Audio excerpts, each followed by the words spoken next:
Hello everyone and welcome. Today we have a theory on Twilight Princess, 𝗏𝗏 Village, 𝗏𝗏𝗏𝗏 Village, what happened to Kokiri Forest, why the entire beginning of the game completely changed.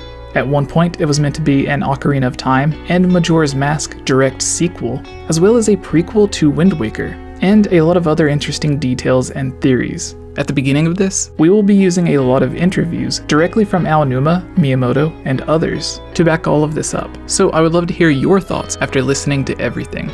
Maybe you have something to debunk it, or something to add that I missed. I'll read some of them off and give some of you shoutouts on our next episode of our Zelda podcast, the Hylian Gamescast. So please, give this video a like and subscribe so you don't miss out on future Zelda theories, news videos, or your shoutouts during our podcast. He would be a different Link from the Link we saw in Ocarina of Time or in the Wind Waker? 新しいリンクです。 Yes, he's a new Link. Princess はどこに入りますでしょうか? And in terms of the overall Zelda storyline, where does the Twilight Princess fall in? 後というぐらいの設定と今。 As far as time frame goes, chronologically speaking, it will take place a few decades after the Ocarina of Time. ということはオカリナとタクトの間に So would that fall between Ocarina and Wind Waker then? Yes. So why Kokiri Forest? So many theories on 𝗏𝗏𝗏𝗏𝗏 Village and Kokiri Forest already exist, and yes, we even have 2 or 3 of our own on this channel. However, most, if not all of the theories are all based on lore, as in how Kokiri Forest from Ocarina of Time became 𝗏𝗏𝗏𝗏𝗏 Village from Twilight Princess, and what happened to the Kokiri and the Great Deku Tree. Some of those theories are fun and interesting, but with this video, what I'm saying is 𝗏𝗏𝗏𝗏𝗏 Village literally replaced Kokiri Forest as just one of the many changes that were made to the very beginning of the game. Yes, how awesome would that have been, Kokiri Forest and the Great Deku Tree in Twilight Princess? So how did this happen? From Iwata Asks and other interviews with Aonuma and others who worked on Twilight Princess, they state it originally had a different beginning for the game. At one point, it was meant to be a sequel taking place shortly after Ocarina of Time, as stated in this interview. In another, they state Hidden Village did not exist at all, and only came to be as a way to have the player play the bow and arrow minigame, which means all of the events that took place there would have happened in other areas, like speaking to the last remaining Sheikah. One interview states Link would have began as a wolf, instead of becoming a wolf later in the game. One states Link would have began in a different location entirely. Some of those interviews strongly relate to 𝗏𝗏𝗏𝗏𝗏 beginning as Kokiri Forest. In fact, 𝗏𝗏𝗏𝗏𝗏 Village, originally known as 𝗏𝗏𝗏𝗏𝗏 Village, which literally means the other village or another village, also wasn't even meant to be in the game at all. Neither was this version of the Forest Temple, or these monkeys. All of it was created specifically for E3. Nintendo wanted to allow fans to play Twilight Princess at the upcoming E3, but didn't want to have a large portion of the beginning of the game being spoiled. Plus, they wanted to give fans a chance to try a lot of different gameplay mechanics that would come much later on in the game. A quick example for this would be to imagine you're showing off a demo of Ocarina of Time. You love the fishing pond minigame and want the fans to have that experience.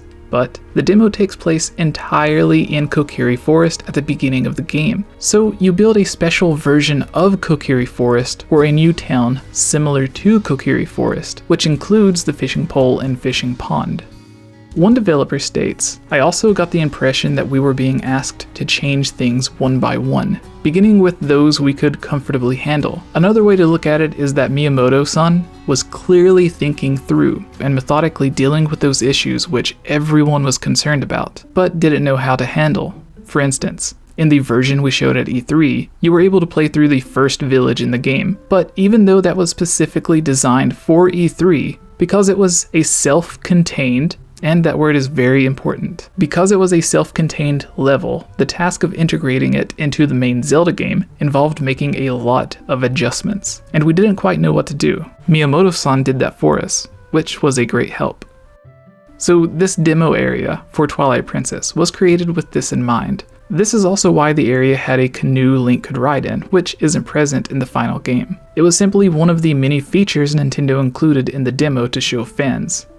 In another interview, Aonuma says, By the way, the wolf transformation idea started some 3 years ago in the GDC. When we were thinking of what we should do with the next Zelda game, I woke up in my hotel in San Francisco completely disoriented, like if I had lost my memory. Some seconds later, I remembered I was in the US to give a speech at the GDC. Maybe it was because of the stress. I then thought how surprising it would be if in the next Zelda game, Link started off being imprisoned or turned into a wolf. Nintendo Dream, I see. 𝗟𝗵𝗲. Back then we considered making it a sequel of Ocarina of Time. Some years later, but then we thought of the first-time players, who wouldn't understand a thing if you started as a wolf. So we changed it and had human Link from the start. Presumably this is also why they changed it from an Ocarina of Time sequel to Twilight Princess, which still has a lot of close connections to Ocarina of Time, as in playing as a descendant of the Hero of Time. And even still, the Hero of Time does make a lot of appearances in the game as the Hero Shade. We also have this model of Sheik, which, because it was meant to be the same Princess Zelda from Ocarina of Time, would have been able to transform into Sheik. In another interview, they state they had a lot of areas complete, but had not decided on their placement. Even when the locations were set in place and connected, it still went through changes. Kakariko Village moved from one side of the map to the other, Hidden Village was added in, and many other locations changed. Putting everything together, and some other interviews to connect it all, since we know Twilight Princess began as a sequel to Ocarina of Time, at one point even taking place before Wind Waker, where the Deku Tree appears in both games, and with the Kokiri, which only become the Koroks because of the flood, and this game originally meant to take place between the two, it would make sense that Kokiri Forest would have remained in the game. In fact, many great Zelda theories, including a few on our channel, use the lore and other things found within the game to support how Kokiri Forest became Ōrdon Village, and a lot of the theories have great facts to back it up. We see some proof of this as well. The creek which flows through Ōrdon Village, and Kokiri Forest, the shapes being similar, the Deku symbol being found everywhere, especially in the Forest Temple, the first dungeon being a giant tree that is separated from the main area by a small trail, the overall location being south of Hyrule, the Sacred Grove being near Ōrdon Village. And let's not forget about the Lost Woods or the Skull Kids, which it is even heavily implied and hinted this is the exact same Skull Kid Link in Ocarina of Time taught Saria's song to. And yes, that Skull Kid from Ocarina of Time is the Skull Kid from Majora's Mask. You have to cross a long bridge to enter or leave both forest areas. Link begins both games living in a tree. But wait, in the beta we see Link in a house, not a tree. Yes, one change that heavily suggests Kokiri Forest is actually Link's house changing to a tree. As 𝗟𝗵𝗲 stated, Taru Village was only meant to be for E3, not the final game. But Nintendo felt fans liked it so much, they swapped it with what they originally had for the beginning of the game, taking assets from the Kokiri Forest and combining it with assets from Taru Village. So Link's house becomes Link's tree, as it would have originally been. Why make this change if everyone else in Ōrdon lives in a house? And why is Link's tree completely separated from everyone else? The areas right beside Link's house, from this tiny path all the way to the Lantern Guy, and even the Forest Temple seems so empty, like it was designed or meant for another reason, but had stuff removed. Remember, 𝗟𝗵𝗲 and the developers specifically called this area self-contained, which is exactly how everything here feels. So if it wasn't meant to be this tiny segmented forest area, what else could it have been? Well, in the early beta trailers, we see several extremely large sections of a giant open forest, not this narrow empty path from the demo. Ōrdon replacing Kokiri Forest also explains why, compared to everywhere else, it feels so sectioned off and out of the way.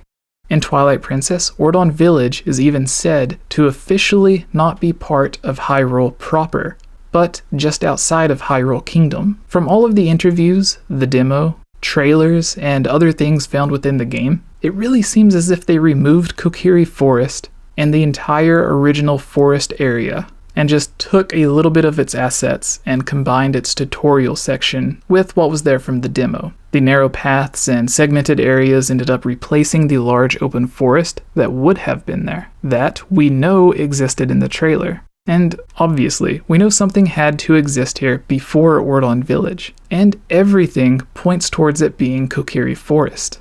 So let me know in the comments below, what do you think about this? Not as an in-game lore theory, but an actual behind-the-scenes development situation. Would you have rather had Kokiri Forest, or do you love Ōrdon Village? Maybe we could have even had both. And of course, I want to give a huge thank you to all of our Patreon supporters who give us video ideas like this, some of our Zelda theory, top 10 list, and discussion topics that we discuss on our podcast or other videos. If you would like a shout out at the end of all of our videos, or the beginning of our podcast, the Hylian Gamescast, as well as any of the other benefits mentioned. So thank you Jon Snow, ZAIN, FRAN, WIGGLYWIGGLE, NORNARB or Brandon, SOBERX, Mr. MONOCLED, METROID, Jen, SuperNX, 64, David, ZOEY, NATSU, Jesse, 𝗏𝗏𝗏𝗏, Ashton, Justin, Candy, Chad, BKRS7, Larulian Sheep, Largnar, Monica, Shadow to Us, Rusty, Lovable Christy, Henry, and of course,